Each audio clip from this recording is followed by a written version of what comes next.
वो नहीं, यहाँ कोई है जो हिंदी समझते नहीं है और अंग्रेजी में, ऐसा है कोई यहाँ हिंदी नहीं जानने वाले कोई है? नहीं, सब हिंदी जानते हैं। हिंदी में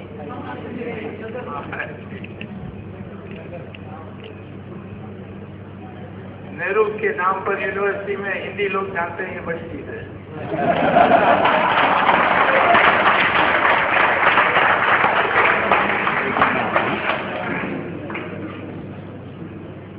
ये जो विधेयक है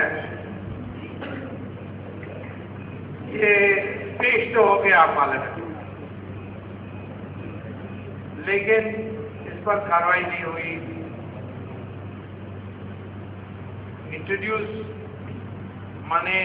इंट्रोड्यूस होने के बाद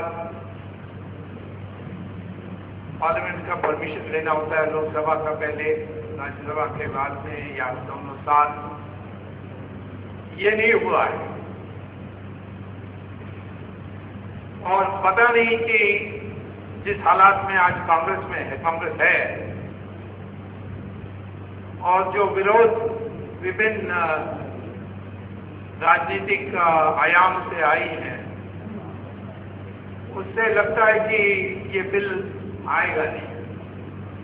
फिर भी हमारी तैयारी होनी चाहिए और इसके पीछे जो मंशा है उसको समझना चाहिए, क्योंकि ये बिल ना आए तो दूसरा और कोई आएगा, कुछ ना कुछ ऐसा होते रहेगा। हमारे संविधान में एक प्रावधान है, एक आर्टिकल है, आर्टिकल 14। उस आर्टिकल 14 का अर्थ ये है कि इक्वालिटी बिफोर लॉ, माने विधि के सामने सब समान है। और ये जो बिल है ये बिल्कुल उसकी विपरीत है। इस बिल ने देश को दो हिस्से में बांट दिया, मेजॉरिटी और माइनॉरिटी, और मेजॉरिटी की अधिकार उसमें छीना गया है। और मैं बताऊंगा कैसे कैसे जो सेक्शंस हैं इस बिल के। मैं बिल के कॉपी लाया हूं और इस बिल में कौन से ऐसे प्रावधान हैं जिससे साफ होता है कि जो आर्टिकल 14 मूलभूत है कि सब विधि के सामने एक है, उसको किस तरीके से इन्होंने इस बिल में ठुकराया। बिल बनाने वाले का नाम है हरीश मंदर या मंदर पता नहीं है। और वो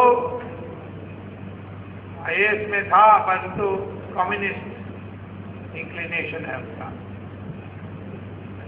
और वो मंशा इसमें या प्रवृत्ति दिखाई पड़ती है। अब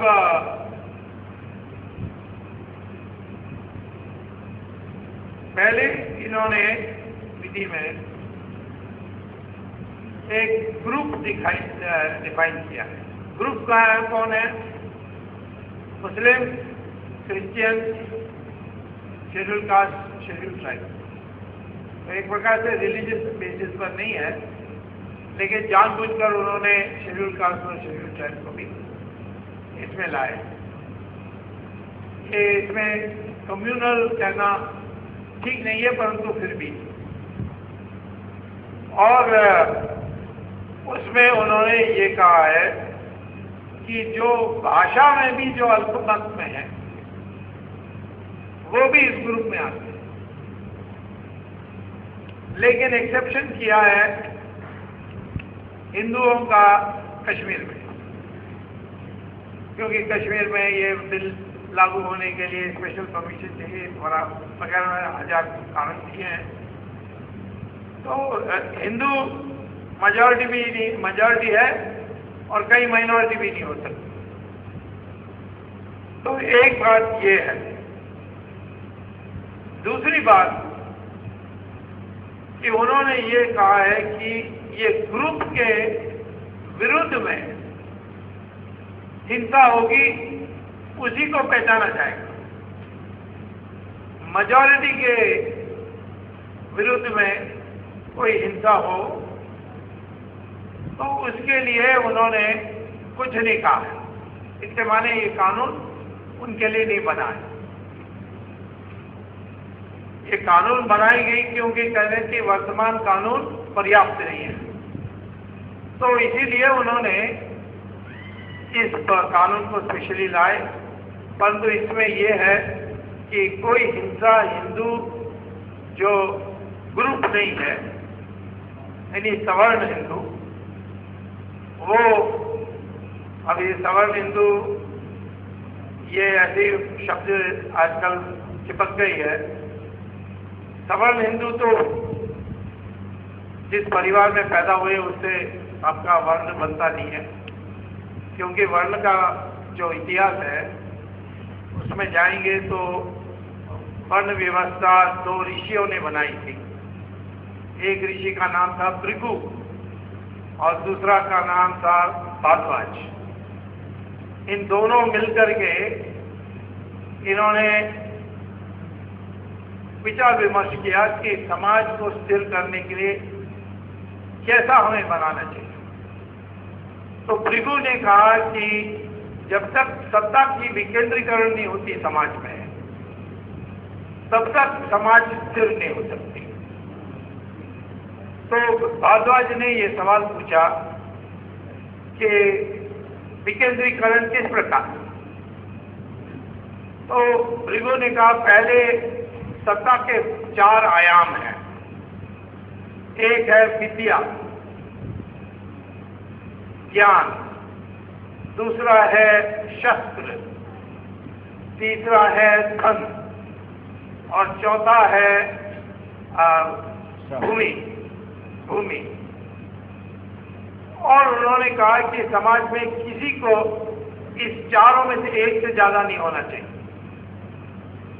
तो जिनके पास ज्ञान है या ज्ञान प्राप्त करते हैं या विद्या प्राप्त करते हैं, विद्वत बनते हैं, वो उनके पास शस्त्र नहीं होना चाहिए, धन नहीं होना चाहिए, भूमि नहीं होना चाहिए, और इनको ब्राह्मण कहा जाता है। और ये अनुशासन में रहेंगे तो ही ब्राह्मण, नहीं तो ब्राह्मण नहीं। जिनके पास शस्त्र है वो राजा बनेंगे, लेकिन उन्होंने एक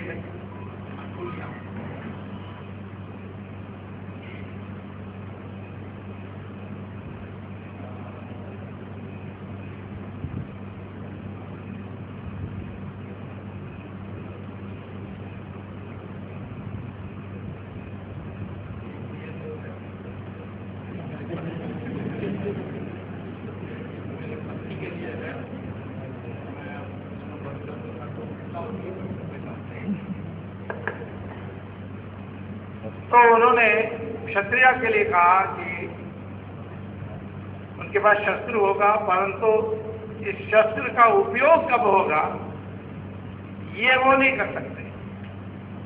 युद्ध की घोषणा वो नहीं कर सकते। दंड देने की अधिकार उनके पास नहीं होगी।